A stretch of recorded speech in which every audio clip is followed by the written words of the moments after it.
بسم الله الرحمن الرحيم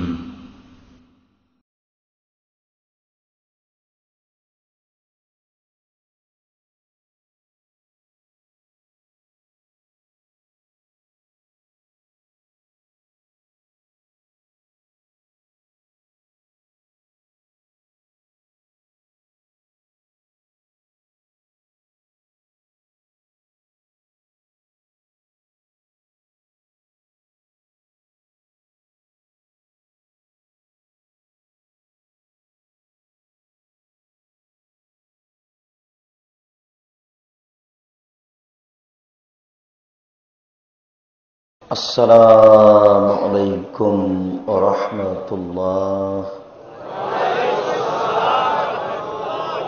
إن الحمد لله نحمده ونستعينه من يهده الله فلا مضل له ومن يضلل فلا هادي له وأشهد أن لا إله إلا الله وحده لا شريك له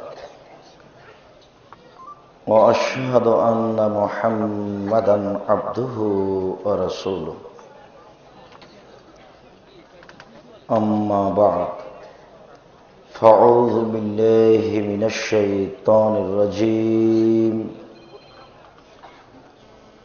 قل هل يستوي الأعمى والبصير أفلا تتفكرون.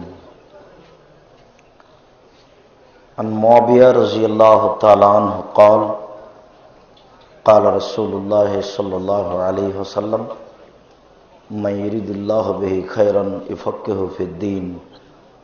رواه البخاري ومسلم. عن عبد الله بن عمرو رضي الله تعالى عنه قال قال رسول الله صلى الله عليه وسلم بلغوا عني ولا آية وحدثوا عن بني إسرائيل ولا حرج ومن كذب علي متعمدا فليتبوأ مقعده من النار. رواه البخاري ومسلم. عن أبي هريرة رضي الله تعالى عنه قال قال رسول الله صلى الله عليه وسلم فضل العلم خير من فضل العبادة. رواه البيهقي بسند صحيح.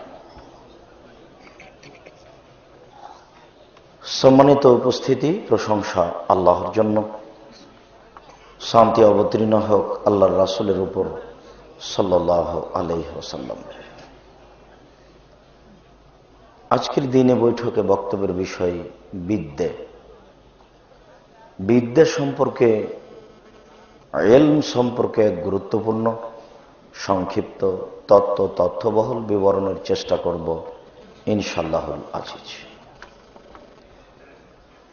আমরা একটি কথা পূর্ব থেকেই অবগত যে শিক্ষা হচ্ছে জাতির মেরুদণ্ড। তার মানে একটা জাতি নির্ভর করে বিদ্যার উপরে। যদি বিদ্যা না থাকে তাহলে সেই জাতি ভিত্তিহীন হয়ে যায়, তারা সমাজে দাঁড়িয়ে থাকতে পারে না। এ কথা শুধু মানুষের কেন, এ কথা আল্লাহ তাআলাই বলছেন। বরং বিদ্যাকে আল্লাহ তাআলা যেভাবে পেশ করেছেন এভাবে রাসূল সাল্লাল্লাহু আলাইহি ওয়াসাল্লামও পেশ করেননি। রাসূল সাল্লাল্লাহু আলাইহি সাল্লাম যা পেশ করেছেন তাতে ঘাটতি আছে এ কথা নয়, কিন্তু রাসূল সাল্লাল্লাহু আলাইহি সাল্লাম যা বলেছেন আর আল্লাহ যা বলেছেন তাতে আপনি তফাৎ বুঝতে পারবেন।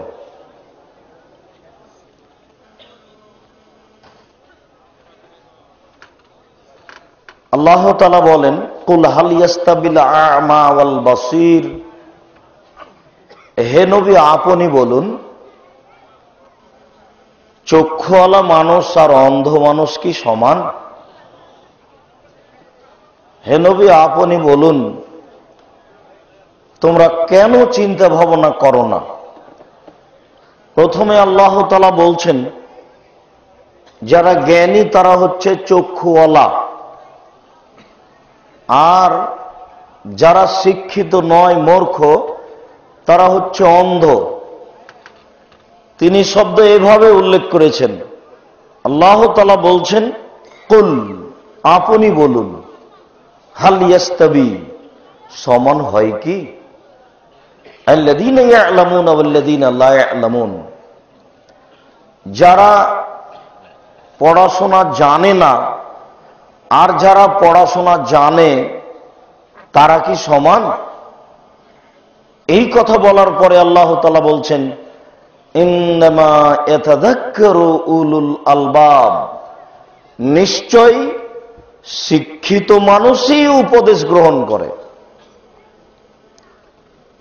শিক্ষিত মানুষ আর অশিক্ষিত মানুষ সমান নয়, একথা আল্লাহ বলছেন।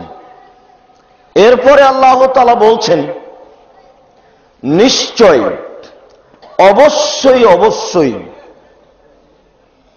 শিক্ষিত মানুষই উপদেশ গ্রহণ করে। যেমন এখানে আমরা যারা সুদ খাই, মদ খাই, সালাত আদায় করি, তারা শিক্ষিত নয়, কেননা তারা উপদেশ গ্রহণ করেনি। যারা মিথ্যা কথা বলে, ধোঁকা দেয়, প্রতারণা দেয়, দাড়ি চাঁচে, টাকনোর নিচে প্যান্ট পায়জামা লুঙ্গি রাখে, তারা শিক্ষিত নয়, কারণ তারা উপদেশ গ্রহণ করে না। যেসব মেয়েরা নগ্ন পোশাকে রাস্তাঘাটে চলে, স্কুল কলেজে যায়, এখন বসে আছে, মাথায় কাপড় নেই, তারা শিক্ষিতা মেয়ে নয়। কেন? তারা উপদেশ গ্রহণ করে না। আর ওর কাছে যেটা বিদ্যা আছে, সেই বিদ্যাকে আল্লাহ তাআলা বিদ্যা বলে স্বীকার করেননি, নাকচ করেছেন। কেননা বিদ্যা যখনই মানুষের ভিতরে আসবে, তখনই মানুষ উপদেশ গ্রহণ করবে। তাহলে যেই ব্যক্তি শিক্ষিত মানুষ হওয়ার পরে দিন রাত টিভির সামনে বসে ল্যাংটা মেয়েকে দেখছে, তাহলে তার বিদ্যা তার কোনো কাজ করে না। তাহলে ওটা বিদ্যা নয়। বিদ্যা তো মানুষকে ভীতির দিকে নিয়ে যাবে, আল্লাহর পথে টেনে নিয়ে যাবে। বিদ্যা যদি তার কোনো উপকার করতে না পারে, তাহলে নিশ্চিত বুঝতে হবে এটা বিদ্যা নয়। আমি দীর্ঘ 18-20 বছর থেকে যে আপনাদের বলে আসছি, যে হাই স্কুলের ফিল্ডে শহীদ মিনার আছে, ওই হেডমাস্টারকে যদি আমি অশিক্ষিত প্রমাণ করতে না পারি, তো জাতির সামনে বক্তব্য দেব না।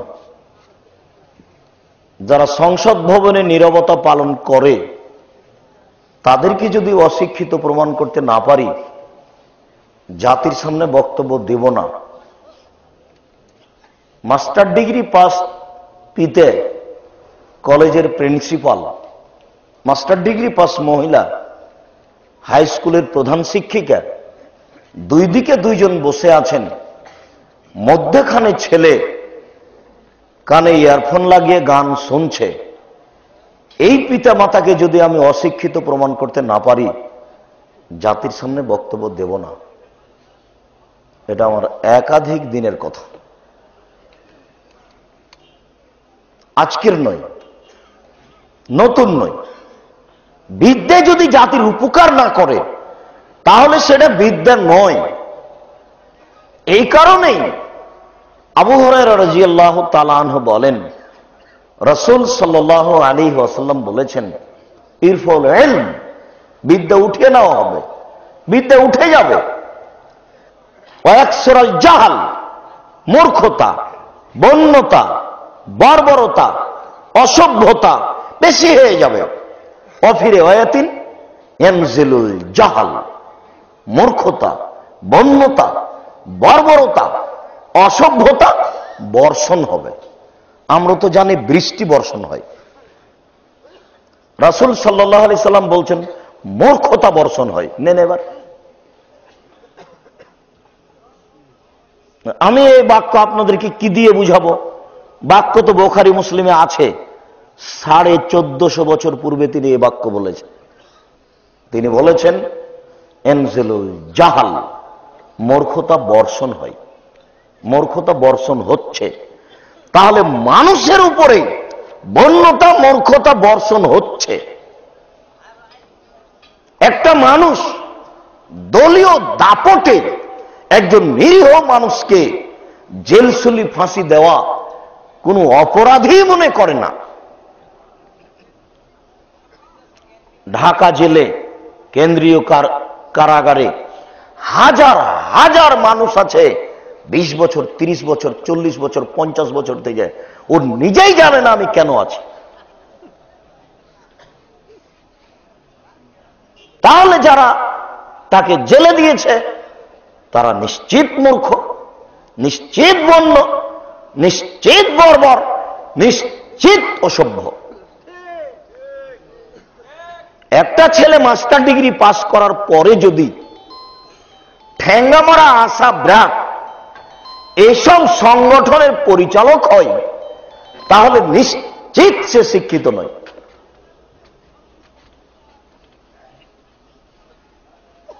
একজন ভাইস চ্যান্সেলর ঢাকা বা রাজশাহী বিশ্ববিদ্যালয়ের লন্ডন থেকে পড়ে এসেছেন, এমন ব্যক্তি যদি 2 লক্ষ 5 লক্ষ 50 লক্ষ টাকা নিয়ে একটা মূর্খ ছেলেকে দলীয় দাপটে চাকরি দেন, নিশ্চিত অবশ্যই অবশ্যই 100 থেকে 100% চ্যালেঞ্জ করে আমি আব্দুর রাজ্জাক বলতে পারি ও শিক্ষিত নয়। দেখি কোন মায়ের বেটাকে শিক্ষিত বলে প্রমাণ করতে পারে।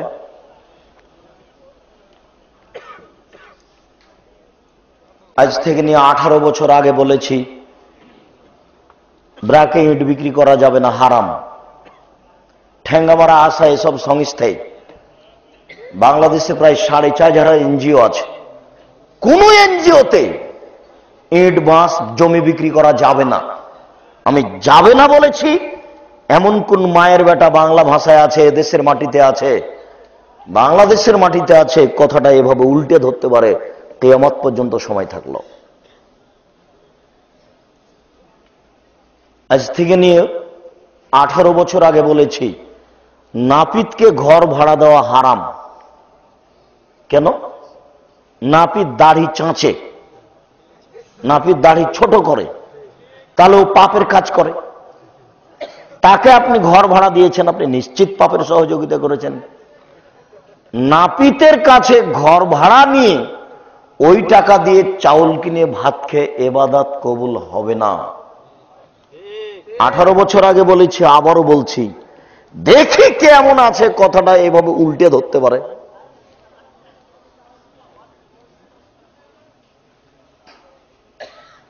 যে কথা আমি একাধিক দিন বলে আসি,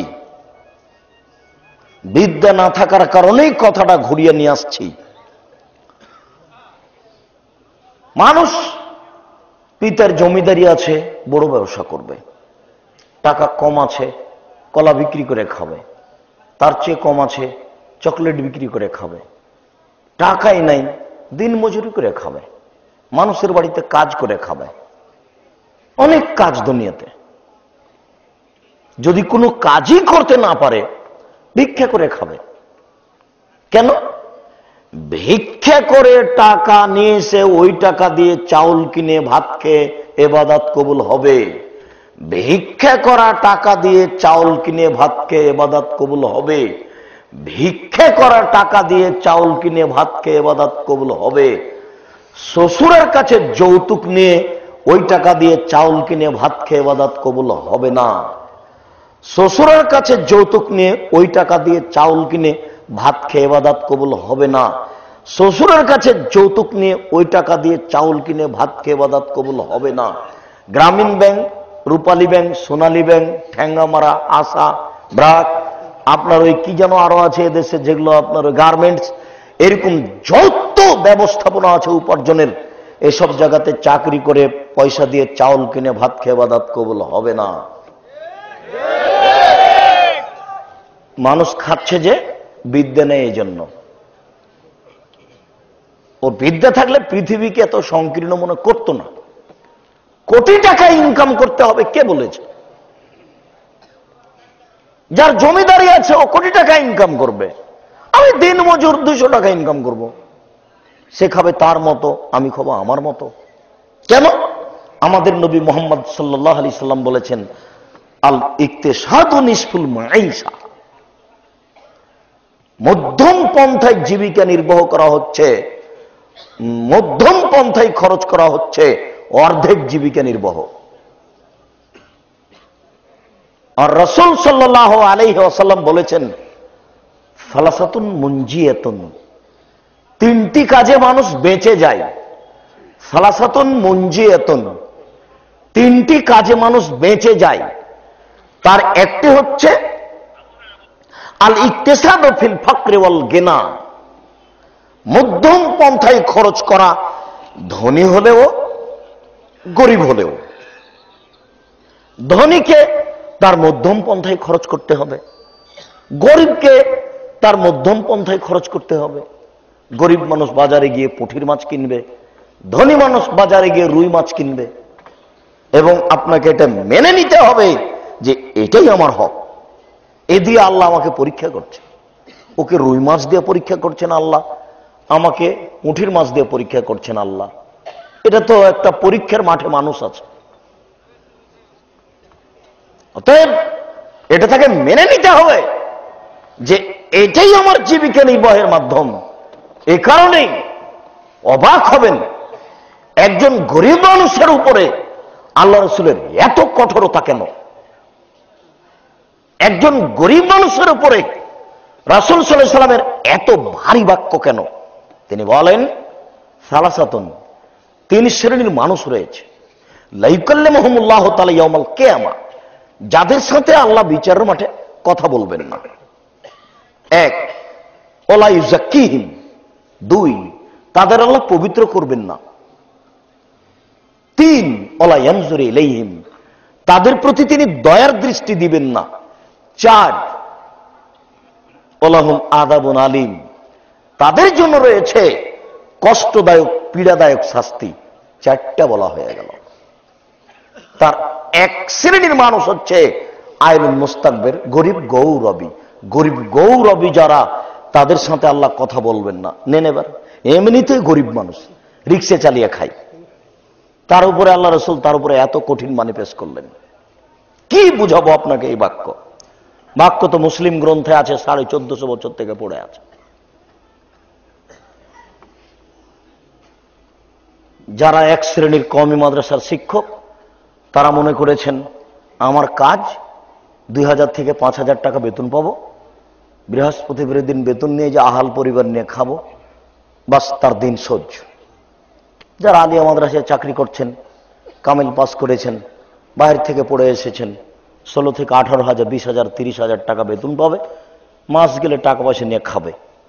যারা কলেজ বিশ্ববিদ্যালয়ের শিক্ষক, তার বাপের ইচ্ছেই ছিল আমার ছেলেকে বানাবো মাইকেল মধুসূদন দত্ত, উচ্চ শিক্ষা অর্জন করেছে, 40,000, 50,000, লাখ টাকা, কোটি টাকা ইনকাম করে, সবাই ফুর্তি করে খায়।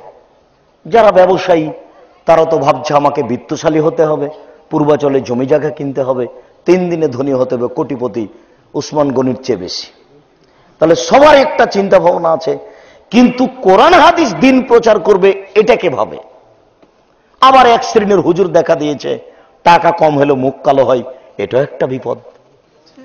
আর দিন রাত বক্তৃতা করে বেড়াচ্ছে, কি যে বলছে সে নিজেই জানে না। সত্য সত্যই যদি দিন প্রচার হতো আলেম ওলামা দিয়ে, তাহলে গ্রামে গ্রামে পাড়ায় পাড়ায় এত জালসা হয় কি করে? পাড়ায় পাড়ায় গ্রামে গ্রামে এত জালসা হচ্ছে মানে নিশ্চিত বিশ্বাস করুন, জালসার যারা বক্তব্য দিচ্ছে তারা প্রায় শিক্ষিত মানুষ নয়। যেটা আমার 20 বছরের আগের চিন্তা ভাবনা, সেটা হলো এদেশের মাটিতে 95% জন বক্তা মিথ্যা কথার ভিত্তিতে অনেক অংশে বক্তব্য দিচ্ছে বলে আমার তদন্তের দাবি। এদেশের মাটিতে 98% জন মুফাসসির মিথ্যা কথার ভিত্তিতে অনেক অংশেই তাফসির করছেন বলে আমার তদন্তের দাবি। তাহলে এতগুলো লোক যদি বন্ধ হয়ে যায়, উমর ফারুক রাদিয়াল্লাহু তাআলা আনহু যদি আজকে নেতৃত্ব দিতেন, আমার বুঝ যেটা, সেটা এদেশের মাটিতে শতকরা গড়ানে শতকরা 98 থেকে 99 জন মানুষের জেল হয়ে যেত। শতকরা 98 থেকে 99 জন আলেমের জেল হয়ে যেত, তারা কেউ বাইরে বেরোতে পেত না। আয়েশা রাদিয়াল্লাহু তাআলা আনহা একজন মহিলাকে আটকে দিলেন। জাত ইহুদিয়া ইলা নবী ইলা আয়েশাতা, একজন ইহুদি মহিলা আয়েশার নিকটে আসলেন। ফাযাকারাত লাহা, আয়েশার নিকটে এসে তাকে বললেন, আত এমনি আযাকিল্লাহু মিন আযাবিল কবর, আপনি আমাকে একটু খেতে দেন, আল্লাহ আপনাকে কবরের শাস্তি থেকে রক্ষা করবে। যেমন এই কথা বলা, আয়েশা রাদিয়াল্লাহু তাআলা বলো কি তুমি, কবরের শাস্তি মানে মা হুয়া আযাবুল কবর, কবরের শাস্তি কি জিনিস?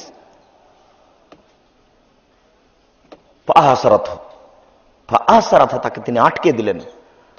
আপনি এখানে অপেক্ষা করুন, মুহাম্মদ সাল্লাল্লাহু আলাইহি সাল্লাম বাড়িতে আসবেন, তাকে এই কথা জিজ্ঞাসা করব, তারপরে তুমি এখান থেকে যাবা, তোমার কথা সত্য কি মিথ্যা আগে প্রমাণ করব। তারপর যতক্ষণ পর্যন্ত আল্লাহ রাসূল বাড়িতে না আসলেন ততক্ষণ পর্যন্ত তাকে আটকে রাখা হলো।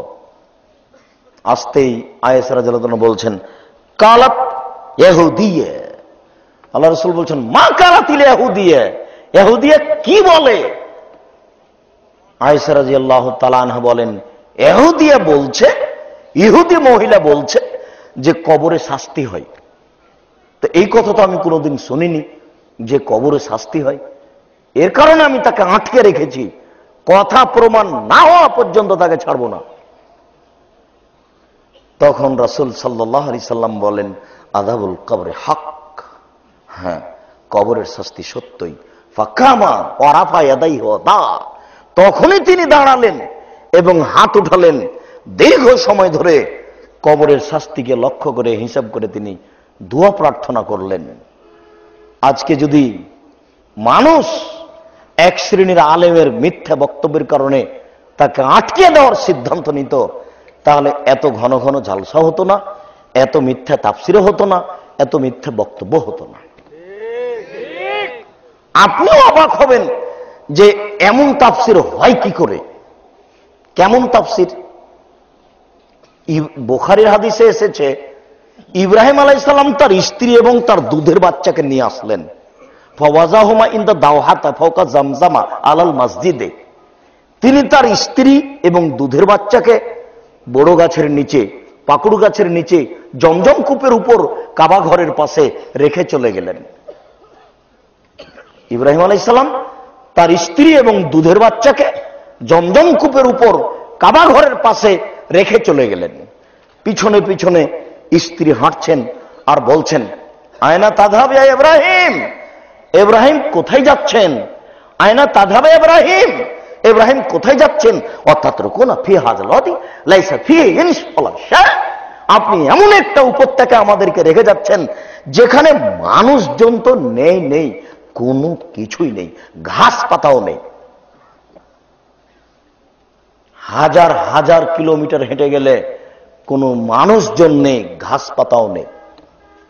আপনি এরকম একটা উপত্যকায় রেখে গেলেন, বুঝলাম না ব্যাপারটা কি, কিছু বলছেন না কেন? না, কোনো কাজ হয় না। শেষ পর্যন্ত তিনি পিছন থেকে নিরুপায় হয়ে বলছেন, তাযহাব বিইজনিল্লাহ আমারাকাল্লাহু হাজা, আল্লাহ কি আপনাকে এটাই বলেছেন যে একজন দুধের বাচ্চা এবং তার মাকে এভাবে রেখে চলে যাবেন? আল্লাহ কি আপনাকে এটাই বলেছেন? আমারাকাল্লাহ, আপনাকে আল্লাহ এটাই বলেছেন? তিনি ওই দিকেই মুখ করে বলছেন, নাম, হ্যাঁ। আদেশ না হলে এমনি ভাবে রেখে যাচ্ছেন? উনি বুঝেন না এত বড় মানুষ যে আমার স্ত্রী এবং দুধের বাচ্চা কিভাবে থাকবে মরুভূমিতে? খুব ভালো বুঝেন। কোটি মানুষে যা বুঝে তার চেয়ে তিনি বেশি বুঝতেন। তিনি হুঁশিয়ার সচেতন মানুষ এবং তিনি একজন নবী, যাকে আমাদের নবী মুহাম্মদ সাল্লাল্লাহু আলাইহি ওয়াসাল্লাম বলছেন উনি আমার বাপ। কম মানুষ হলেন নাকি? যখন তিনি সপ্তম আকাশের উপরে উঠলেন আমাদের নবী মুহাম্মদ সাল্লাল্লাহু আলাইহি ওয়াসাল্লাম, তখন জিবরাইল আলাইহিস সালাম বললেন, হোয়া ইব্রাহিম হোয়া আবুকা ফাসালাম আলাইহি, ইনি হচ্ছেন ইব্রাহিম, ইনি আপনার বাপ, আপনি তাকে সালাম দেন। আমাদের নবী মুহাম্মদ সাল্লাল্লাহু আলাইহি ওয়াসাল্লাম আগিয়ে গেলেন, গিয়ে বলছেন, আসসালামু আলাইকুম ইয়া আবি, আব্বা আপনাকে সালাম নেন। দেখেন ইব্রাহিম আলাইহিস সালাম কত সম্মানী মানুষ। আমাদের নবী বলছেন, আব্বা আপনাকে সালাম। তখন ইব্রাহিম আলাইহিস সালাম বলছেন, ওয়া আলাইকাস সালাম ইয়া ইবলিস সালেহ নবী সালেহ, ও আমার সৎ ছেলে, সৎ নবী, তোমাকেও সালাম। ইব্রাহিম আলাইহিস সালাম কত সম্মানী, সচেতন, হুঁশিয়ার মানুষ। তিনি বুঝতেন না যে বাচ্চা কিভাবে থাকবে, কি খাবে, তিনি জেনে শুনে রেখে যাচ্ছেন। এরপরেও ধৈর্য কুলাচ্ছে না, একটু গিয়ে সানিয়া পাহাড়ের ওখানে গিয়ে কাবা ঘরের দিকে লক্ষ্য করছেন। আহাল পরিবার তাকে দেখতে পায় না। তার ব্যথা কম আছে এ কথা ঠিক নয়। তারই স্ত্রী, তারই পরিবার 90 বছর বয়সে একজন সন্তান পেয়েছেন। কত টকটকে ঝকঝকে বাচ্চা, যাকে দিন রাত আদর যত্ন করেন, সেই বাচ্চাকে রেখে যেতে হবে, এটা যেমন তেমন কথা নয়। তিনি ওই স্থানীয় পাহাড়ের ওখানে গিয়ে হাত তুলে বলছেন, আল্লাহুম্মা ইন্নী আসকানতু মিন যুরিয়াতি বেগাইরে জিজারিন ইনদা বাইতিকাল মুহাররম, হে আমার প্রতিপালক, তোমার আদেশ ক্রমে আমি আমার এই শিশু সন্তান, দুধের বাচ্চা, আমার স্ত্রীকে তোমার কাবা ঘরের পাশে রেখে দিলাম, যেখানে মানুষজন নেই, যেখানে কোনো ঘাস পাতাও নেই, যেখানে কোনো কিছুই নেই। স্ত্রী যা বলেছেন স্বামীও তাই বলছে। আমি বুঝাতে পারলাম না। একটু আগে স্ত্রী বললেন, ইব্রাহিম কি ব্যাপার, এমন একটা উপত্যকা যেখানে রেখে যাচ্ছেন, যেখানে কোনো মানুষজনও নেই, কোনো ঘাস পাতা কোনো কিছুই নেই। এ কথা স্ত্রী বললেন।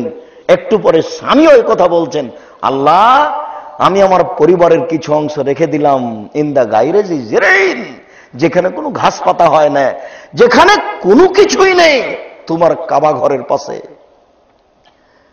তখন কিন্তু কাবা ঘর ছিল না। তাহলে তিনি জানতেন কাবা ঘরের ঘটনা, তাকে জিবরাইলের মাধ্যমে জানানো হয়েছে। এবং আমাদের নবী মুহাম্মদ সাল্লাল্লাহু আলাইহি ওয়াসাল্লাম বলছেন, ফাওয়াজাহুমা ইনদা দাওহাতা ফাওকা জামজামা আলাল মসজিদে, ইব্রাহিম আলাইহিস সালাম তার স্ত্রী বাচ্চাকে রেখে দিলেন গাছের নিচে, জমজম কূপের উপর, কাবা ঘরের পাশে। এগুলো তার সবই অবগতিতে ছিল, কিন্তু বলে যাওয়ার অনুমতি ছিল না। রেখে চলে গেলেন। যেটা আপনার সামনে বলতে যাচ্ছি সেটা হলো এই, আহাল পরিবার রেখেতে চলে গেলেন।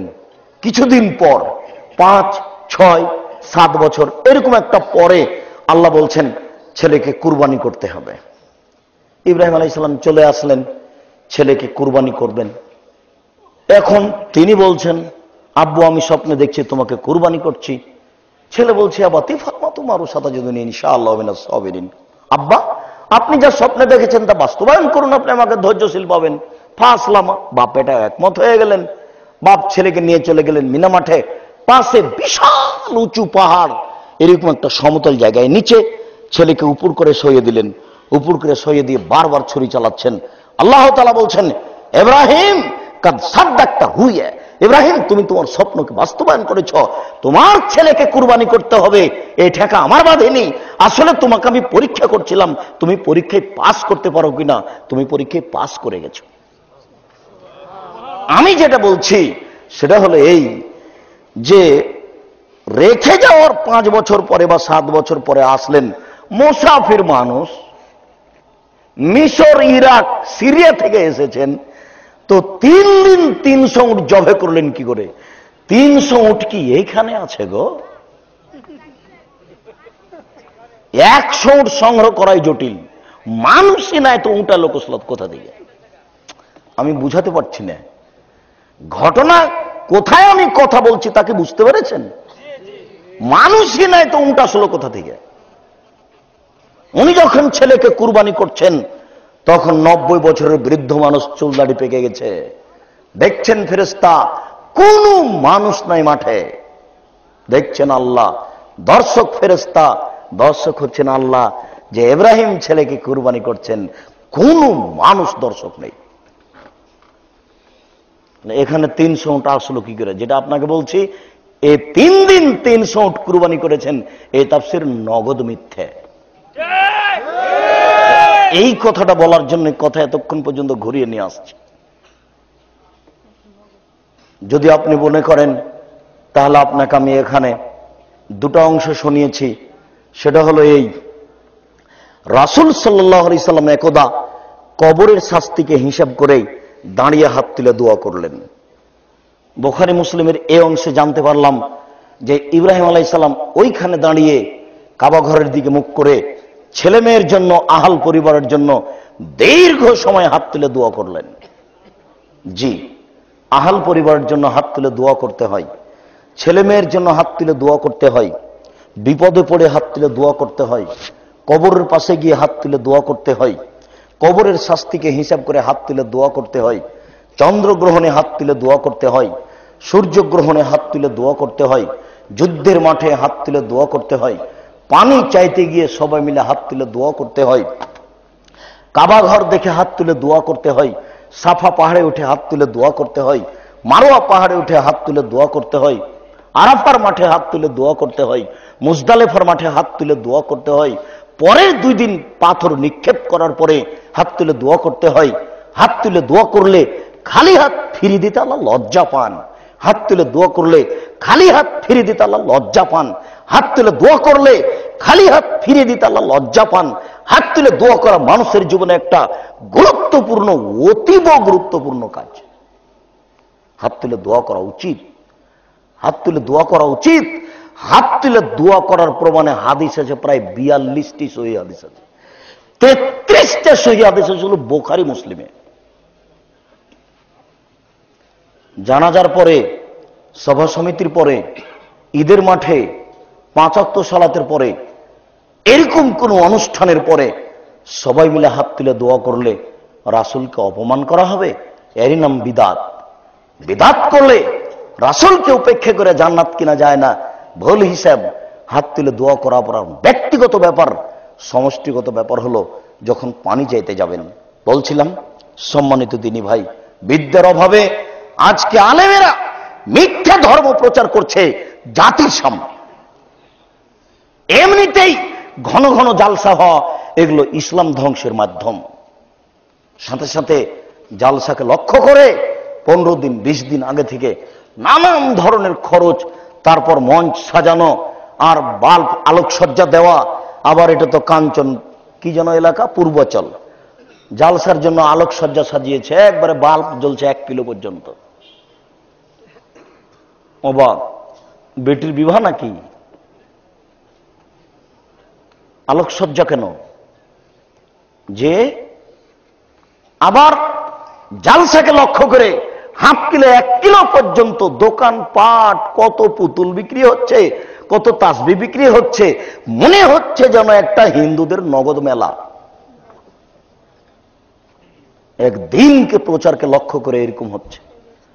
আর জালসা বক্তব্যের নামে এলাকাতে সারা বাড়িতে ভাগ্নে ভাগ্নি, চাচা চাচি, খালা ফুফু, অন্যদিন থাকে শ্যালিকা 1 জন, আজকে শ্যালিকা 8-10 জন। শ্যালিকার অভাব নাই। দেখেন ধর্মকে বিকৃত করার কত কৌশল, ধর্মের বিরুদ্ধে মানুষ যে কিভাবে লড়ে পড়েছে হিসাব করা যায় না। একটা মোবাইলে মহিলার কণ্ঠ, একটা সাবান বিক্রি করবে, 3 নম্বর শ্রেণীর কাপুরুষ, অশিক্ষিত, বন্য, বর্বর সমাজ তাকে নারীকে সাজিয়েছে ল্যাংটা করে সাবান বিক্রি করতে হবে। এই জন্য পুরুষ দিয়ে সাবান বিক্রি করা যায় না। একটা ল্যাংটা মেয়েকে রাস্তায় তুলেছে সাবান বিক্রি করার জন্য। আপনি অবাক হবেন। একটা জায়নামাজ সাজিয়েছে কত সুন্দর, চকচকে ঝকঝকে করে জায়নামাজ সাজিয়েছে কাবা ঘর দিয়ে। আবার কাঞ্চনের পূর্বাচলের লোকেরা জমি বিক্রি করে বিত্তশালী হয়েছে। আমি আপনাকে হিংসার দৃষ্টিতে দেখিনি, যেটা আমি বলছি সেটা হচ্ছে টাকা হয়েছে, এই জন্য একেবারে উন্নত মানের ফুল সাজানো টাইলস দিয়ে মসজিদ বানাচ্ছে। মসজিদের 2 গিদায় আবার আল্লাহ মোহাম্মদ লিখেছে। আবার মেহরাবের সামনে কাবা ঘরের টাইলস দিয়েছে। এভাবে জান্নাত কিনতে চায়। জান্নাত হচ্ছে নিজের হাতের ময়লা। এদেশের নেতা নেত্রী যেমন জান্নাত কিনতে চায়, নির্ধারিত দিনে দোয়া করছে, এটা একটা পাপ। নির্ধারিত দিনে কবরের পাশে এসেছে, এটা আরেকটা পাপ। নির্ধারিত দিনে কবরে ফুল চাপিয়েছে, এটা আরেকটা পাপ। নারী পুরুষ একাকার হয়ে আছে, এটা আরেকটা পাপ। হিন্দু মানুষও হাত তুলে আছে, এটা আরেকটা পাপ। এতগুলি মানুষ জমা হয়ে এতগুলি পাপকে জমা করে তারা নাকি ক্ষমা চাচ্ছে। দেখেন, এটাও তাদের কাছে ধর্ম, এদেশে পালন করে আসছে। শুনুন, বাক্যের প্রথমে ফিরে আসুন। মহান আল্লাহ বলেন, ইন্নামা ইয়াতাযাক্কারু উলুল আলবাব, নিশ্চয় শিক্ষিত মানুষই উপদেশ গ্রহণ করে। তুমি মাস্টার ডিগ্রি পাস মানুষ, ঢাকা বিশ্ববিদ্যালয়ের ভাইস চ্যান্সেলর 5 লক্ষ টাকা নিয়ে একটা মূর্খ ছেলেকে দলীয় দাপটে চাকরি দিলে কি করে? যুবক, তুমি তাকে শিক্ষিত বলতে পারো? আমি আব্দুর রাজাক বলি না, সুলি হলেও বলবো না, ফাঁসি হলেও বলবো না। খ্রিস্টান আব্রাহাম লিঙ্কনের কাল্পনিক পদ্ধতিতে দলীয় দাপটে জমি দখল করে আর একজনকে কুরবানি জবে করে জেলসুলি ফাঁসি দিয়ে জান্নাত কিনতে চাও? এই হিসাব যুবক আমি করি না।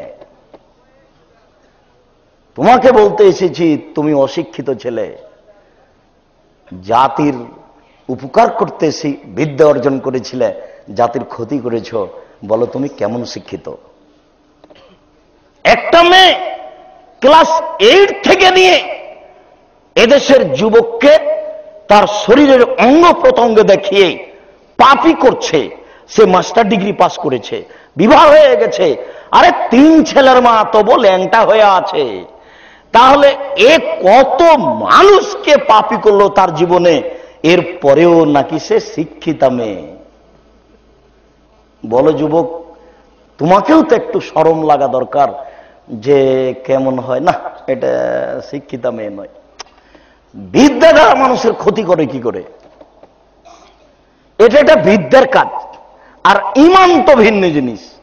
ঈমান, রাসূল সাল্লাল্লাহু আলাইহি ওয়াসাল্লাম বলছেন, আলা হায়ুম মিনাল ঈমান ওয়াল ঈমান ফিল জান্নাহ। লজ্জাই হচ্ছে ঈমান, ঈমানই হচ্ছে জান্নাত। লজ্জাই হচ্ছে ঈমান, ঈমানই হচ্ছে জান্নাত। লজ্জাই হচ্ছে ঈমান, ঈমানই হচ্ছে জান্নাত।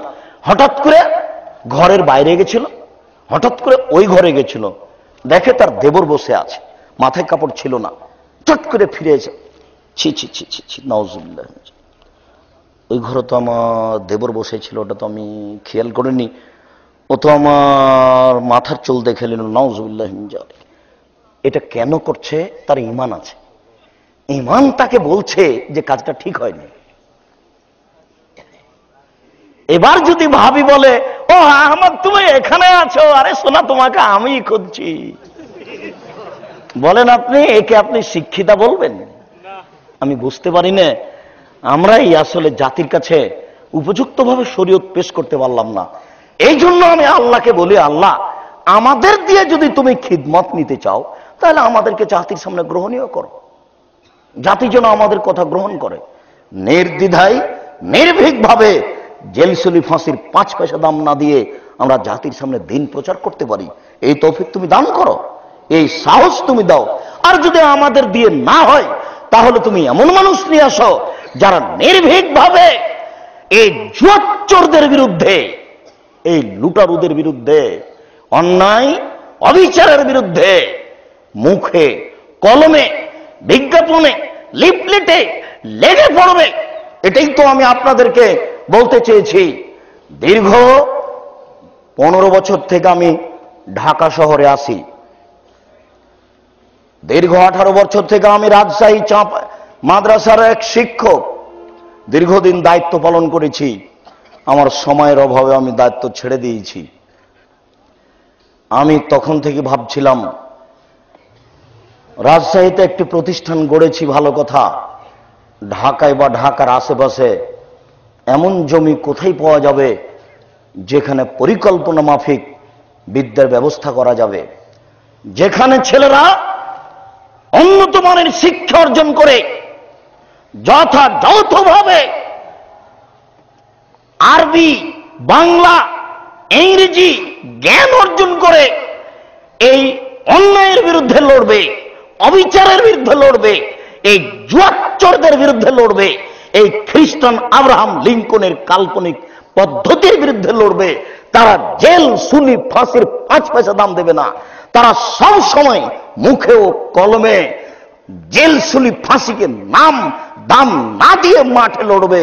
এরকম বিদ্যার প্রয়োজন আছে।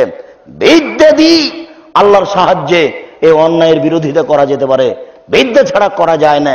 তাই ঘুরতে ঘুরতে হঠাৎ করে এসে সেই দিন ডাক্তার আব্দুস সুবহানের পরামর্শে আপনাদের এই হাঁটাবো, বীর হাঁটাবো, রূপগঞ্জ এই একটা বড় ভূখণ্ড আমার সামনে পেশ করা হলো। আমি বিষয়টি অবগত হয়ে আল্লাহর কাছে 2 রাকাত সালাত আদায় করে বললাম, যদি সত্যিকারই এখানে কিছু করা যায় তাহলে তুমি আমার মনের পরিবর্তন করো এবং সহযোগিতা করো। তো আমার মনটা আগালো, আমার বিশ্বাস হলো যে এখানে কিছু কাজ করা যাবে। তাই আমি অল্প সংখ্যক লোকের সামনে সেদিন বলেছি, যেটা আজকে আপনাদের অনেকের সামনে বলছি। আমি বলেছি আমার কাছে টাকা নাই, এ কথা সত্য। কাজ হবে এ কথা চূড়ান্ত, ইনশাল্লাহ কাজ হবেই। প্রতিষ্ঠান এখানে ভারত, বাংলাদেশ, পাকিস্তান কেন, এশিয়া মহাদেশে একটা উন্নত মানের প্রতিষ্ঠান করতে চাই, গর্ব ইনশাআল্লাহ।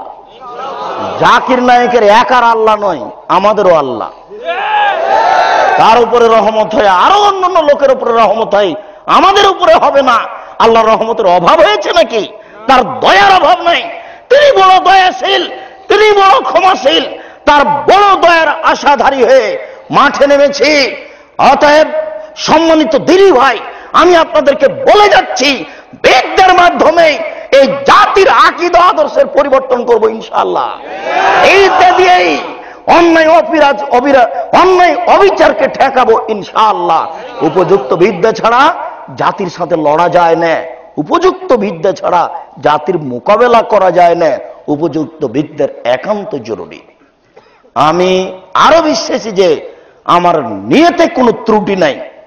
আমার মনটা কোনো সময় বলে না যে মানুষে 10টা টাকা দিয়েছিল, আমি তা দিয়ে চা পান করেছি, অতএব এটা ক্ষতি করলাম, আমি হয়তো বা কাজ করতে পারবো না, এরকম কোনো কথা আমার অন্তরে বলে না। কেন? জাতি 10 টাকা যদি দেয়, যেই কালারের দিয়েছে ওই কালারে আমি হস্তান্তর করতে প্রস্তুত ইনশাআল্লাহ করবই, বিচারের মাঠেও করবো ইনশাআল্লাহ। আমি এতে বিশ্বাসী, আমার নিয়তে কোনো ত্রুটি নেই। জাতির জনগণের পয়সা খেয়ে আমার জীবিকা নির্বাহ করতে হবে, এটা আমার প্রয়োজন আমি মনে করি না। অতএব আমি কাজে সফল হবই ইনশাআল্লাহ, হবই হব। পয়সা আমার নাই এ কথা ঠিক, তবে কাজ হবে এ কথাও চূড়ান্ত ইনশাআল্লাহ, হবেই হবে। 2013 সালের 24শে আগস্ট প্রতিষ্ঠান আরম্ভ হয়েছে। আপনি একটু দয়ার দৃষ্টিতে, পরামর্শ দেওয়ার দৃষ্টিতে দেখে আসুন। আমি আপনাকে বলছি, সম্মানিত দিনী ভাই, আপনাদের কাছে আমার দাবি, আপনারা আল্লাহর কাছে প্রথমে বলবেন, আল্লাহ, আব্দুর রাজ্জাক সাহেব যে কাজটা করছেন এটা তুমি কবুল করো।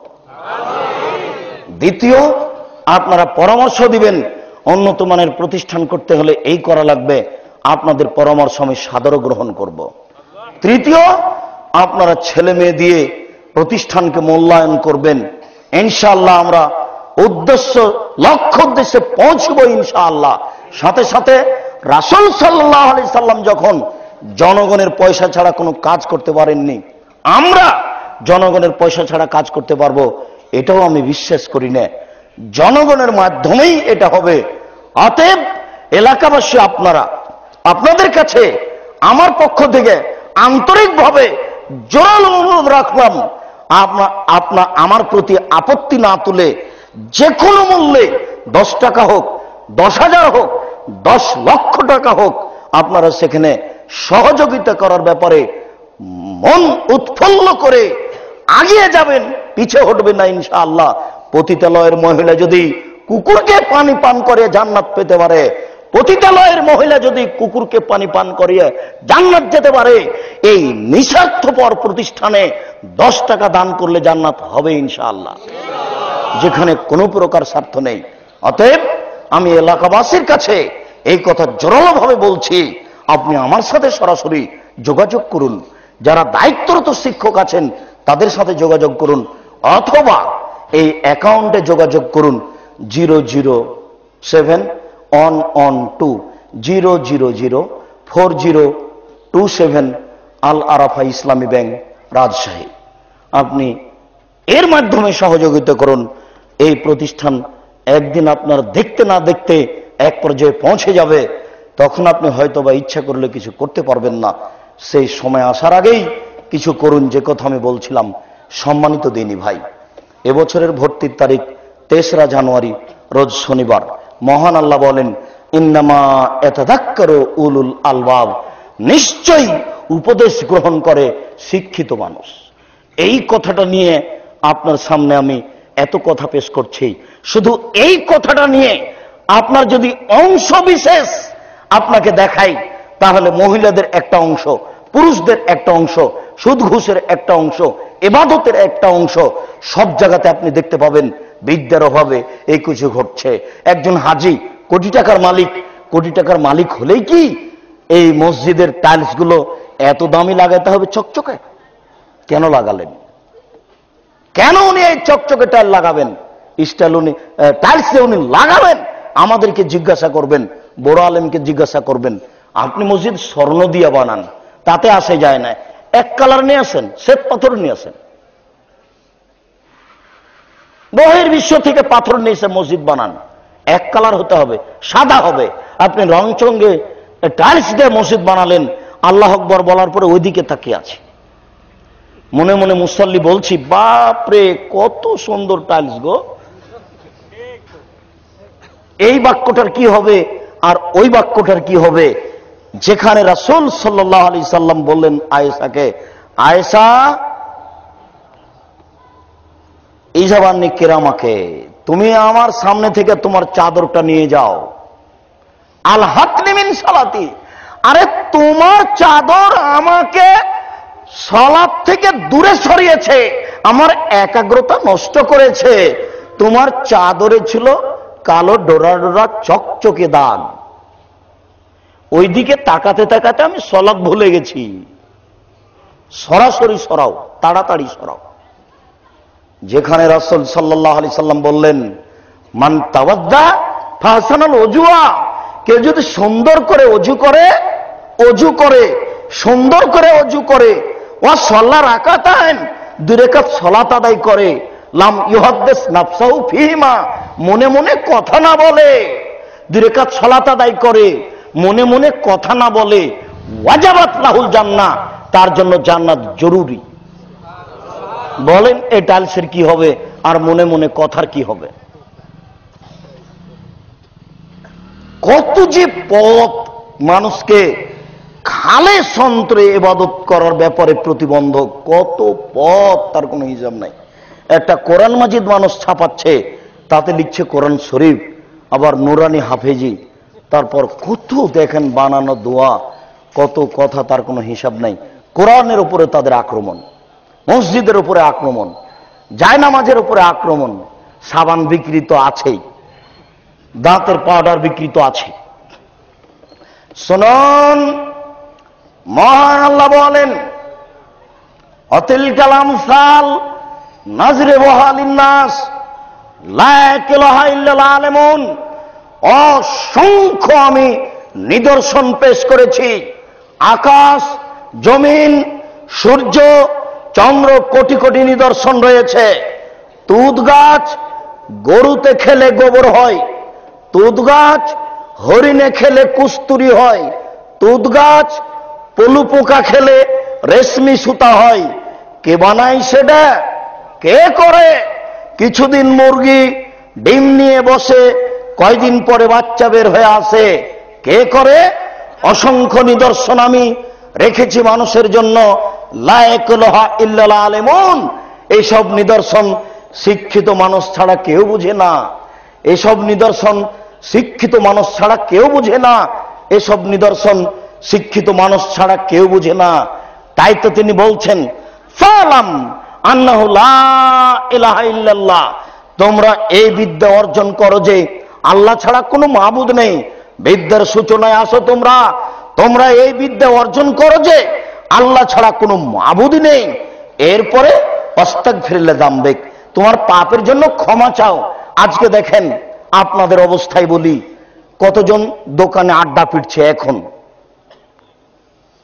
আর আমরা যারা এখানে কিছু বসে আছি সবার মাথায় চিন্তা আছে এখানে টাকা, আর একটা চিন্তা আছে যে আমি বিএনপি না আওয়ামী লীগ, আর একটা চিন্তা আছে যে আমি ধর্মের নামে দল করে কোরআন মাজিদে আয়াত পড়ে জান্নাত কিনবই। বলছে আব্দুর রাজ্জাক সাহেব নগদ আমার সামনে, এই দেখেন কোরআন মাজিদের আয়াত, আল্লাহ বলছেন যে ভোট দিতে হবে। নেন, কোরআন খুলে দেখাচ্ছে। কত সাহস হুজুরের, কোরআনে নাকি ভোটের কথা আছে।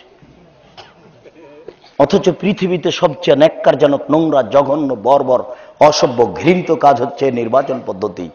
এর চেয়ে খারাপ কাজ পৃথিবীতে আছে, এটা আমার বিদ্যা বলে না। তাহলে মানুষ কোন কাজে ব্যস্ত আছে, কি উপদেশ গ্রহণ করবে? তার কাছে বিদ্যাই নেই, উপদেশ গ্রহণ করতে পারে কি করে?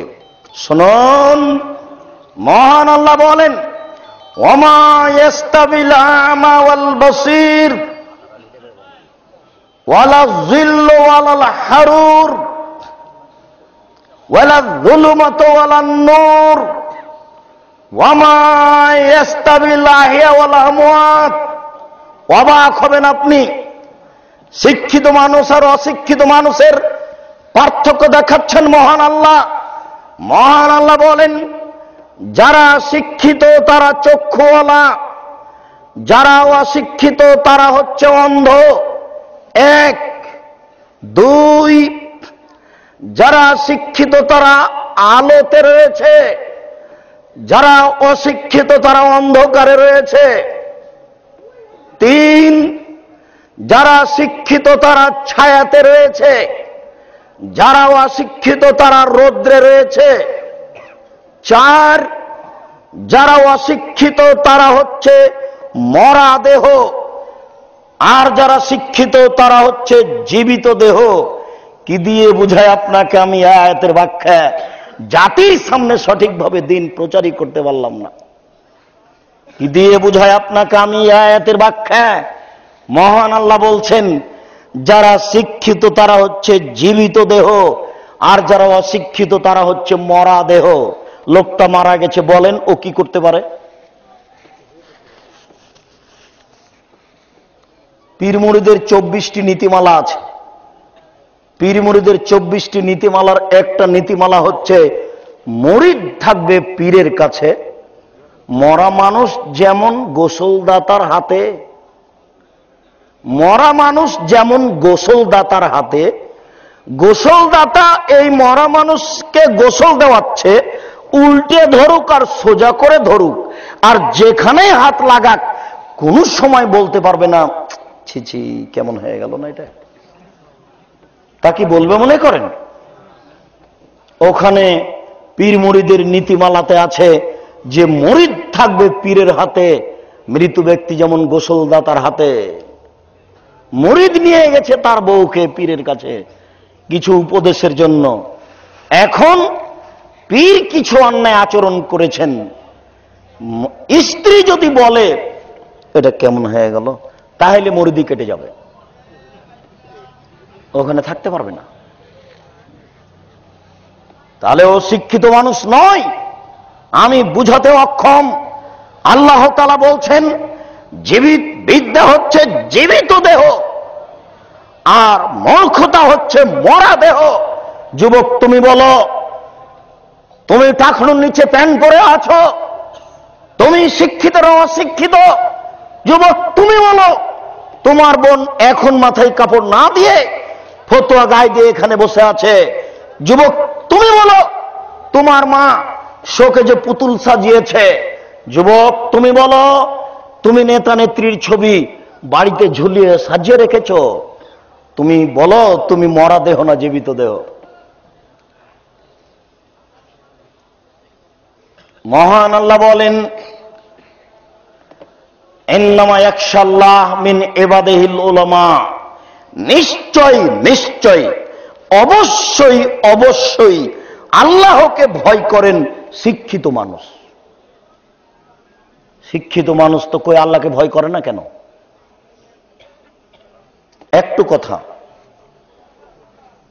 এই ছেলেরা, ওই বাইরে এক একটু কথা হচ্ছে, তোমরা দেখো। বাইরে যারা গল্প করছে আশেপাশে, তাদেরকে এদিকে আসতে বলো, নইলে চলে যেতে বাধ্য করো। তোমরা অত কাপুরুষ আমাকে ভাবো না। কোন মানুষ পাশে সাহস করে গল্প করবে আর আমি বক্তব্য দিব, এই নীতি আমার ভিতরে নেই। পরিবেশ পরিস্থিতি অনুকূলে না করতে পারলে আমি বক্তব্য বন্ধ করব।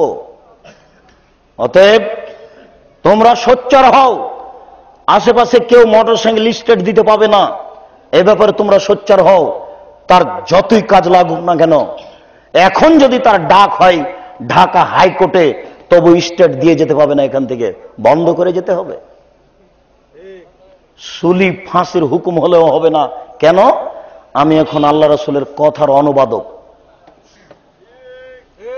আল্লাহর কথার অনুবাদক। আমি একজন মানুষ হলে কোনো সমস্যা ছিল না। আমি একজন মানুষ হলে নিজের আমি 5 পয়সা দাম দিতে রাজি নই। যদিচ রাসূল সাল্লাল্লাহু আলাইহি সাল্লাম অনেক অনেক অনেক বেশি দাম দিয়েছেন। তিনি দাম দিতে দিতে দিতে দিতে এত উপরে নিয়ে গেছেন। প্রথমে তিনি বলছেন, ইন্নামাল উলামা ওয়ারাসাতুল আম্বিয়া, নিশ্চয় আলেমগণ নবীগণের উত্তরাধিকারী। নেন এবার কত বড় বাক্য! নিশ্চয় আলেমগণ নবীগণের উত্তরাধিকারী। তার মানে আগে আগে নবী হেঁটে গেছেন, পিছনে পিছনে আলেম হেঁটে যাচ্ছেন। তারা মর্যাদায় কত বেশি!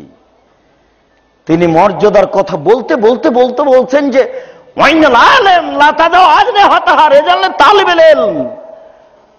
যারা আলেম তারা এত সম্মানী, যারা আলেম তারা এত সম্মানী, যারা আলেম তারা এত সম্মানী, ফেরেশতাগণ তাদের পায়ের নিচে ডানা বিছায়।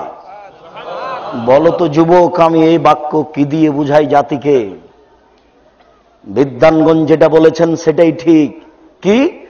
নগদ ফেরেশতা ডানা বিছিয়ে দেন, এটাই ঠিক। এখানে কোনো ব্যাখ্যার প্রয়োজন নেই। যতবার পা রাখে ততবার ডানা নিচে দেন, যতবার পা রাখে ততবার ডানা নিচে দেন।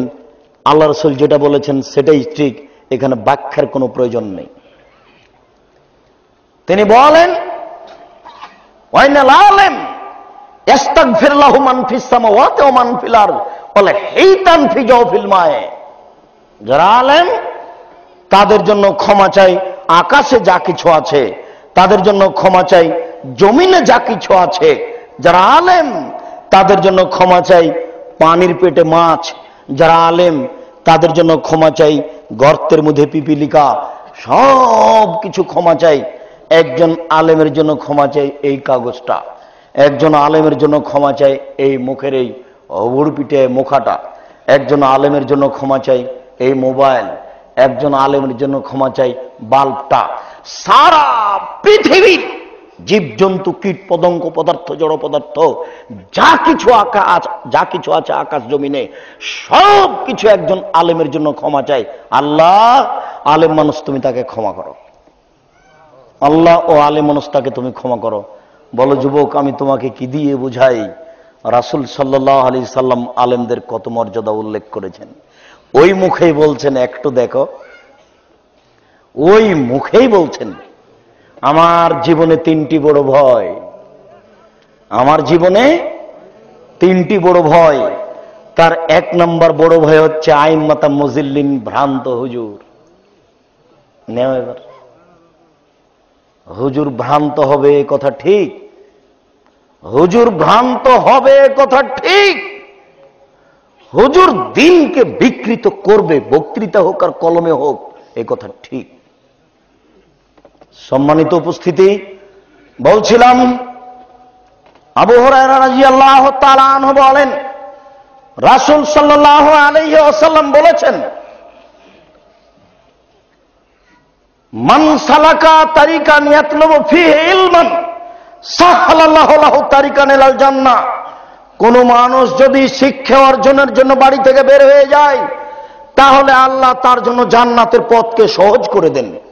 কোন মানুষ যদি শিক্ষা অর্জনের জন্য বাড়ি থেকে বের হয়ে যায়, তাহলে আল্লাহ তার জন্য জান্নাতের পথকে সহজ করে দেন। এক। দুই, ওমাজতামা কওমুন ফি বাইতিন মিন বুয়ুতিল্লাহ ইয়াতলুনা কিতাবাল্লাহি ওয়া তাদারাসুনাহু ইল্লা নাযালাত আলাইহিমুস সাকিনা। যখন কোন জায়গায় মানুষ বসে কোরআন তেলাওয়াত করে, হাদিসের দার্স দেয়, ইসলাম নিয়ে আলোচনা করে, চর্চা করে, তখন সেখানে আল্লাহর পক্ষ থেকে নিরাপত্তা, শান্তি অবতীর্ণ হয়। তিন, হাফাতহুমুল মালায়েকা, ফেরেশতা তাদেরকে ঘিরে নেন। ফেরেশতা চতুর্দিকে থাকেন। গাসিয়াতুমুর রাহমা। চার, রহমত দিয়ে যে সেই জায়গাটাকে তাদেরকে ঢেকে দেওয়া হয়, ফেরেশতা ঘিরে নেন, রহমত দিয়ে ঢেকে দেওয়া হয় সেই জায়গাটাকে। পাঁচ, যাকারাহুমুল্লাহ মান ইনদাহু, যে ব্যক্তি আল্লাহর কাছে থাকে তাদের সামনে আল্লাহ গৌরব করেন। শোনো ফেরেশতা, জিবরাইল শোনো, বড় বড় ফেরেশতা শোনো, আজকে তোমরা আমাকে এই মানুষগুলিকে সৃষ্টি করতে নিষেধ করছিলে। দেখো জিবরাইল, তোমরা খাও না, তোমাদের ব্যবসা করা লাগে না, তোমাদের বাণিজ্য করা লাগে না, তোমাদের নারীদের ব্যাপারে বিপদে পড়ে যাওয়ার কোনো আশঙ্কা নেই, নারীরা তোমাদের কোনো ক্ষতি করতে পারে না। এই মানুষগুলি সামাজিকভাবে এত সমস্যার মুখোমুখি হওয়ার পরেও আজকে গভীর রাতে কোরআন তেলাওয়াত করে আমার কাছে কান্নাকাটি করে, বলো তো এটা আমার গৌরবের বিষয়। যাও, আমি তাদের ক্ষমা করে দিলাম, তুমি এদেরকে সৃষ্টি করতে নিষেধ করেছিলে। সম্মানিত উপস্থিতি, আমি আসলে আপনাদেরকে বিদ্যের বিষয়টি স্পষ্ট করে বুঝাতে পারছি না। আবু হুরায়রা রাদিয়াল্লাহু তাআলা আনহু বলেন, রাসূল সাল্লাল্লাহু আলাইহি ওয়াসাল্লাম বলেছেন, মাইয়ুরিদুল্লাহু বিহি খায়রান ইউফাক্কিহু ফিদ্দীন। আল্লাহ যাকে ইহকালে ধনী করব মনে করেন, আল্লাহ যাকে পরকালে ধনী করব মনে করেন, আল্লাহ যাকে ইহকালে শান্তি দিতে চান, আল্লাহ যাকে পরকালে শান্তি দিতে চান, তাকেই বিদ্যান করেন। বিশ্বাস করুন, মানুষ একমাত্র বিদ্যার মাধ্যমে ইহকালে সন্তুষ্টি অর্জন করতে পারে, পরকালে সন্তুষ্টি অর্জন করতে পারে। আব্দুল্লাহ ইবনে আমর রাদিয়াল্লাহু তাআলা আনহু বলেন, রাসূল সাল্লাল্লাহু আলাইহি ওয়াসাল্লাম বলেছেন, বাল্লিগু আন্নী ওয়ালা আয়া, আমার একটি কথা যদি তোমাদের জানা থাকে তাহলে অন্যের কাছে পৌঁছে দাও। একটি কথার বিদ্যা আছে, আপনার কাছে এটা আরেকজনের কাছে পৌঁছে দিবেন। আমাকে অনেকে জিজ্ঞাসা করেন, আব্দুর রাজ্জাক সাহেব, আপনার বক্তব্যের সূচনাতে একটা বক্তব্য থাকে, বক্তা শ্রোতার পরিচয়। যখনই আমরা ওই সূচনায় বক্তা শ্রোতার পরিচয় দেখি, তখন আমাদের সাহস হারিয়ে যায় যে এই যে কথাটা লেখা আছে, কেউ যদি সূরা ইয়াসিন একবার পড়ে তাহলে 10 বার কোরআন মাজিদ পড়ার সমান নেকি হবে, এই কথাটা আর একজনের কাছে বলতে সাহস হয় না। এটা কিন্তু জাল হাদিস। একবার সূরা ইয়াসিন পড়লে 10 বার কোরআন মাজিদ পড়ার সমান নেকি হবে, এ হাদিস মিথ্যা। যেমন ভাবে মায়ের দিকে সুনজরে তাকালে কবুল হজের সমান নেকি হয়, এই কথা মিথ্যা। ঠিক কুরবানির পশুর চামড়া, খুর, গোস্ত সব দাঁড়ি পাল্লায় চাপিয়ে দেওয়া হবে, এই কথা মিথ্যা। যেমন কুরবানির প্রত্যেকটা লোমে লোমে এক নেকি হবে, এই কথা মিথ্যা, একবার নগদ মিথ্যা। আব্দুর রাজ্জাক সাহেব, আপনার বক্তব্য শোনার পরে এইখানে এই কথা লেখা আছে, এটা সাহস হয় না। জি ঠিক আছে, সাহস করবেন না সহজে। কেন? আল্লাহ রাসূল বলছেন, বাল্লিগু আন্নী ওয়ালা আয়া, আমার একটি কথা জানা থাকলে অন্যকে বলে দাও। মুখ দিয়ে বের করার পূর্বে আগে প্রমাণ হতে হবে এটা আল্লাহর রাসূলের কিনা। আপনি আগে প্রমাণ করে নেন। 2, ওয়াহাদ্দিসু আন বানি ইসরাঈল ওয়ালা হারাজ, বানি ইসরাঈলের কাহিনী বলো, কোনো দোষ নেই। তাহলে আলেম উলামাকে এই কাজ করতে বলছেন। 3, ওমান কাযাবা আলাইয়া মুতাআম্মিদান ফালিয়াতাবাওয়া মাকআদাহু মিনান নার। কেউ যদি কোনো কথা বলে সেই কথা যদি আমার না হয় তাহলে তার থাকার জায়গা জাহান্নাম। কেউ যদি কোনো কথা বলে সেই কথা যদি আমার না হয় তাহলে তার থাকার জায়গা জাহান্নাম। শুনুন, এ দেশের মাটিতে লিখিতভাবে প্রায় 3 লক্ষ জাল জয়ীফ হাদিস আছে। আমাদের বাড়িতে আছে প্রায় 10,000। আর এখন যদি আপনারা আলেম ওলামাদের বক্তব্য শরীয়ত নামে যেগুলো চালু করেছে সেইগুলোকে যদি আপনি নোট করেন মিথ্যা হাদিস হিসেবে, তাহলে হবে কোটি কোটি, কয়েক কোটি হবে। তার মানে বক্তার প্রায় কথাই মিথ্যে।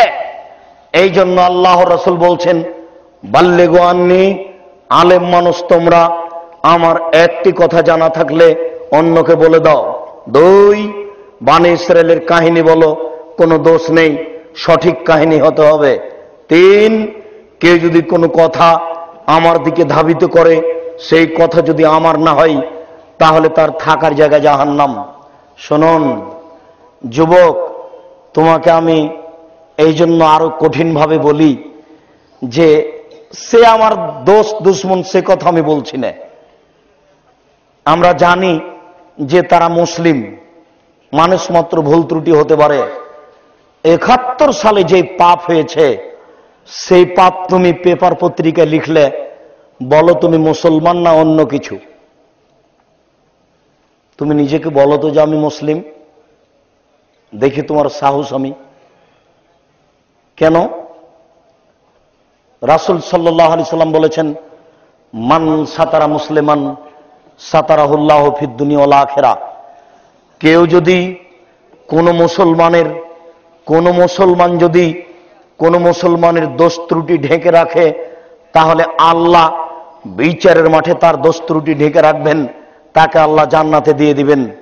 বলো যুবক, তুমি 72 সালে কি ঘটেছে এটা তুমি পেপার পত্রিকায় দিলে, কে তোমাকে শিক্ষিত মানুষ বলে আমি একটু দেখি? শুধু তাই নয়, কে তোমাকে মুসলিম বলছে এটা একটু ভাবি। দেখো, জোর করে জান্নাত কেনার চেষ্টা করিও না, জোর করে জান্নাত কেনার চেষ্টা করিও না। একজন মুসলমান মারা গেলে আর একজন মুসলমান শোক পালন করবে 3 দিন। কোন মহিলার যদি স্বামী মারা যায় তাহলে স্ত্রী শোক পালন করবে 4 মাস 10 দিন। তুমি 40 বছর পরেও শোক পালন করো আর কাপড়ে লিখে দাও কালো দিবস। বলো তুমি শিক্ষিত মানুষ না অশিক্ষিত মানুষ? তোমার হিতাহিত জ্ঞান আছে এটা আমি বিশ্বাস করি না।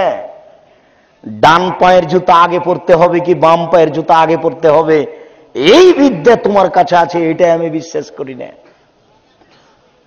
অতএব সম্মানিত উপস্থিতি, রাসূল সাল্লাল্লাহু আলাইহি সাল্লাম যে কথা বলেছেন সেই কথাকে আপনাকে মূল্যায়ন করতে হবে। রাসূল সাল্লাল্লাহু আলাইহি সাল্লাম বলেন, ফাজলুল আলিম আলাল আবিদ কাফাজলিল কমরে লাইলাতুল বদর আলা সাইরিল কাওয়াকিব। একজন আলেমের মর্যাদা সাধারণ মানুষের উপরে 15 দিনের চন্দ্র যেমন কোটি তারকার মাঝে। একজন আলেমের মর্যাদা সাধারণ মানুষের মাঝে 15 দিনের চন্দ্র যেমন কোটি তারকার মাঝে। কোটি তারকার মাঝে 15 দিনের চন্দ্র থাকলে তারকার কোনো দাম থাকে না, ঠিক আলেম মানুষ ওইরূপী কোটি মানুষের মাঝে। রাসূল সাল্লাল্লাহু আলাইহি সাল্লাম বলেন, ফাজলুল আলিম আলাল আবিদ কাফাজলি আলা আদনাকুম।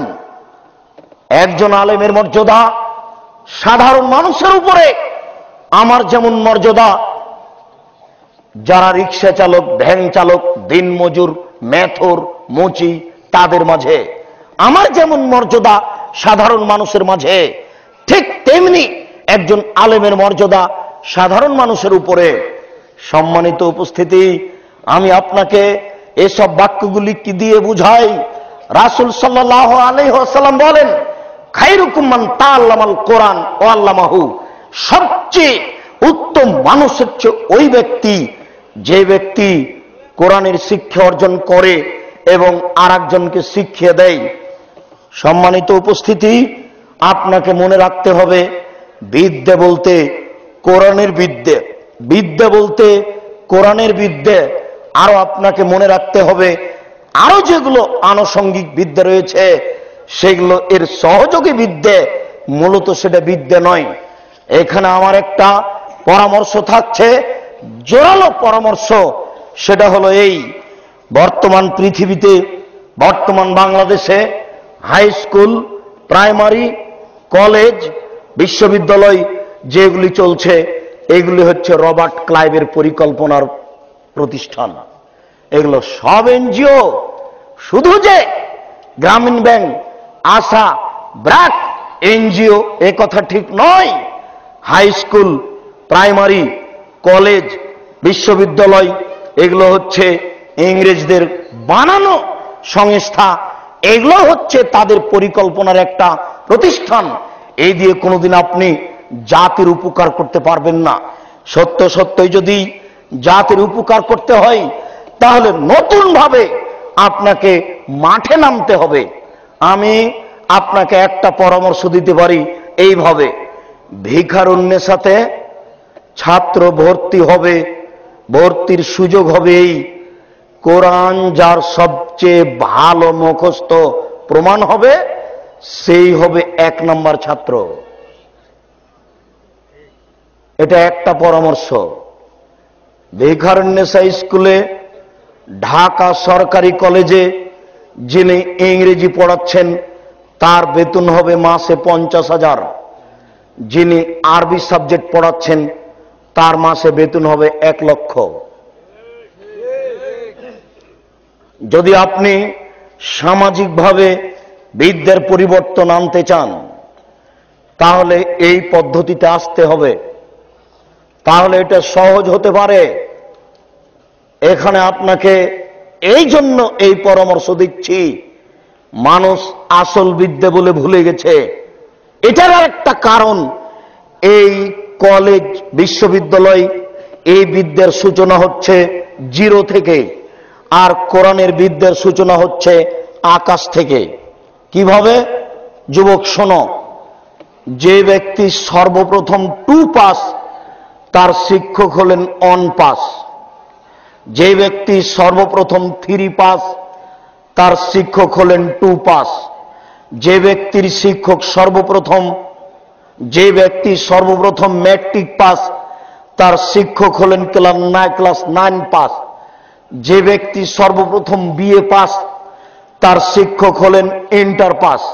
তার মানে নিচের শিক্ষকেরা এইভাবে সাজে উপর দিকে নিয়ে যাচ্ছে। কথা বুঝতে পারেননি মনে হয়। যারা সর্বপ্রথমে 1 পাস তার শিক্ষক হলেন 0 পাস।